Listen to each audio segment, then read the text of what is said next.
So ito na nga mga guys, linggo ng Pasko ng pagkabuhay, Easter Sunday 2025.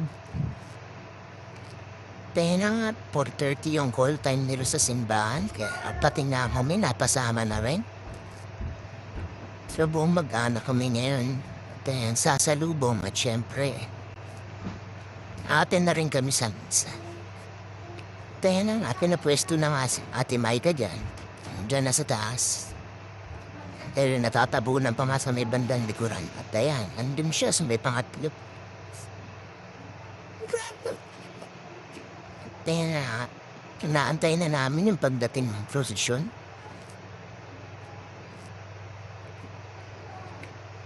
Tamang video muna.